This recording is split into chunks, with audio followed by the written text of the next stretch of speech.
May kaibigan tayo na minsan humingi ng tulong. Although actually hindi minsan madalas tinutulungan naman natin siya, binibigyan natin ng financial support. At minsan nakakainis man na yung paniniwala niya ay iba sa paniniwala natin, no? Nakakainis in a sense na okay lang, kasi okay lang, malaya tayong maniwala sa mga ganun political views. Okay yun pwede mong i-promote yung sinusuportahan mo, promote mo, pero not in a sense na para mag-gain ng tiwala yung mga tao sa pinopromote mo ay siraan mo yung kalaban niya. Ang nagiging problem kasi is yung mga mga sinasabi niya na kesyo, mga ganito, ganyan, bobo, tanga, yung mga ganyan. So dun pa lang is nakaka-trigger na, tapos hindi niya ba alam na yung isa sa mga sumusuporta sa kanya, tumutulong sa kanya, ay may mga kakilala or mahal sa buhay na sumusuporta sa binabanatan niya.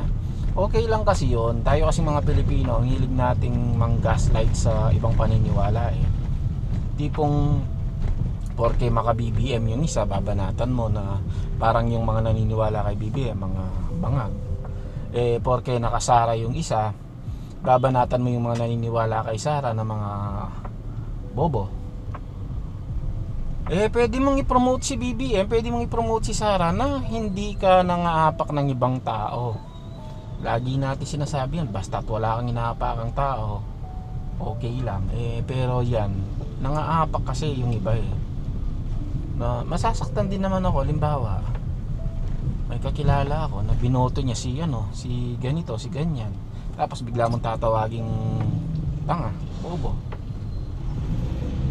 no? Mga mahalak sa buhay na bumoto sa ganito, kay ganyan, hindi naman nila expect na magiging ganyan yung pamamalakad. In fact, sabihin nyo ng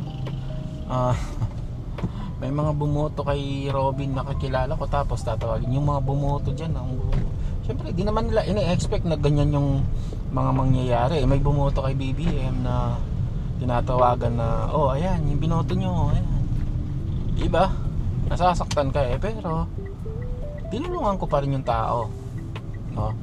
Pero ang problem kasi is may nag-comment, kasi may kaibigan din kami na nag-uusap-usap, no? Nag-uusap-usap na sabi ko, ay kailangan ng tulong ni ganito, ni ganyan, baka mag-aabot ako, baka gusto niyong isabay yung ganito, no? May na-curious, magkano yung itutulong mo, sinabi ko. Tapos nakwento ko rin kasi nung isang araw, yung mga anak ko ay may pinagawa akong task, tapos binigyan ko lang ng ganitong amount. No, then sabi niya, tignan mo, sabi niya, yung anak mo nga, inutusan mo, anak mo na yan, inutusan mo, na-gain niya, na ano niya na-earn niya yung kung ano man yung binigay mo sa kanya. Unlike yan, tinutulungan natin tapos iniinis pa niya tayo, iniinis pa niya yung mga paniniwala natin, or walang respeto So syempre kailangan pa rin niya ng tulong talaga Tinulungan ko pa rin, and then napaisip din ako, bakit nga yung anak ko binigyan ko ng X amount of money sa paggawa ng mga task na inutos ko, na sinunod naman yan, while siya, di ko naman kaano-ano, di ko naman talaga kamag-anak, di ko naman kadugo, tinutulungan ko. Mas mataas yung binigay ko sa kanya kumpara dun sa binigay ko sa anak ko. So napaisip ako, so yung reason dun is yung anak ko kasi anytime accessible anytime, tsaka yung kailangan na nung tao yung anak ko anytime na mag-request lang siya na, oy kailangan ko tayo kailangan ko ng ganito, mabibigay ko. While yung tao na yon, not anytime naman no, hindi natin matutulungan. Hindi naman all the time, anytime. Pag meron lang talaga tayong may bibigay, syempre. At saka nahihiya siya, may barrier kasi hindi ko naman to kamag-anak, sabi niya sa akin. Hindi ko naman to humingi lang naman ako ng tulong. While yung anak ko, kahit ganun yung binibigay kong amount, syempre pagka biglang nangailangan niya ng mas mataas dun sa binigay ko sa kakilala ko na yon, syempre yung anak ko bibigyan ko, walang tanong-tanong kung kailangan niya no? Ganon yung idea. So hindi yung tinitignan mo yung idea, hindi mo naman yan kamag-anak, ba't di mo na lang ibigay sa kamag-anak mo, ba't di mo na lang ibigay sa pamilya mo? Yun nga kasi yung access ng mga tao So yan, tinulungan mo once lang yan, yung anak mo tinulungan mo, yung kamag-anak mo tinulungan mo, pwede talagang hindi ka magdadalawang isip pag kailangan na kailangan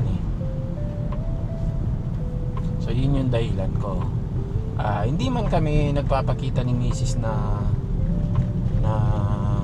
nagbi-video like yung mga poverty porn, alam niyo naman yan, na yun yung content nila papakita talaga sa papakita talaga sa camera na tumutulong. Well, yun yung content nila, although syempre iba-iba tayo ng opinion tungkol dyan. Uy, yung fog dito sa Clark, iba-iba tayo ng opinion dyan mga tol. At di ko sasabihin yung opinion ko tungkol dyan para respeto na rin sa mga ganyan. Maybe soon kung ano man yung take natin sa mga poverty porn na ganyan na content. Kami ni Mrs. madami kaming tinutulungan na hindi na namin binibidyo. Yung nga lang mga admin, ilang buwan, ilang years actually, na wala namang pakinabang pero tinutulungan mo. Tapos speaking, magsiset ka pa ng anniversary, talagang gagastusan mo pa, may bibigay ka pa tuwing Pasko. Di kami nag-fail dyan, meron kaming binibigay. Kaya ayun, talagang nagta-thrive tayo para makatulong na hindi sa likod ng camera, na hindi litaw sa camera. Yung mga dinadaanan namin si Mrs. minsan may pasobre yan, mga drive-thru, yung mga lumalaban talaga sa buhay. Nakikita namin na talaga yung nag-e-effort talaga. Nakakita ka ng mga nangangalakal yan, abutan mo ng something, abutan mo ng X amount of money. Nakakita ka ng nagtatrabaho kahit holiday, it's na naman holiday, abutan mo. Yan yung ginagawa namin sa mga drive-thru, sa kung saan man, kung may makita kami, naka-interact namin. At minsan kasi halata mo sa itsura ng tao na kailangan niya yung stress, yung dating niya. Alam niyo, kahapon kumakain kami sa Extremely Espresso, may isang lalaki na tumitingin-tingin lang, nag-observe. Yung mga mata niya, alam mo yun, yung nababasa mo yung mata. Although hindi naman talaga natin 100% na judge yung mga tao, pero nababasa mo yung mga mata niya na gutom. Nakaporma naman, pero hindi siya yung formang alam mong, like I said, di tayo nagja-judge pero minsan kasi alam mo rin may pakiramdam ka rin, reality lang. Halata siyang parang nagpapalipas lang muna nagpapalipas ng oras dahil break time or alas 12 alas 12, tapos wala siyang, siguro pa walang pambili ng pagkain. Tapos halata sa mata niya yung tingin-tingin niya, yung aura niya. Alam niyo yun, yung nararamdaman mo yung aura ng isang tao, yung aura niya Pero syempre hindi mo naman baka insult, kasi hindi naman pwedeng ganun hindi naman pwedeng basta-basta lapitan mo yung isang tao tapos offer ka ng tulong na hindi naman siya minsan kasi insult yun Ako ilang beses na ako na ganun, tapos pakiramdam mo na insulto ka. Mukha pala akong nagpapalimos, mukha pala akong nagtitinda ng ticket. Nung Spider-Man kasi may lumapit sa akin, nagtitinda ba daw ako ng ticket. Yung ticket, yung mga kasi sa Spider-Man kasi, yung nabilan namin Halimbawa, ano yun, no? Friday kami manonood. Then yung nabili namin ticket for Saturday na kasi sold out na nga. Napagkamalan ako nagtitinda ng ticket. Ticket sa labas, siguro meron ganun. Yung nakabili sila ng marami, tapos, ayun, ibebenta. Posible, ganun. Nakaka-insult kasi yon, yung tipong hindi naman humingi ng tulong, mukha lang talagang nagugutom or mukha lang ano, no, walang pera, mukha lang ginudge mo, pakiramdam mo ganun nga, bilyonaryo pala yun. Bilyonaryo, no? May mga ganun kasi na simplihan lang yung ano, simplihan lang yung forma, tapos sobrang ano pala, sobrang yaman.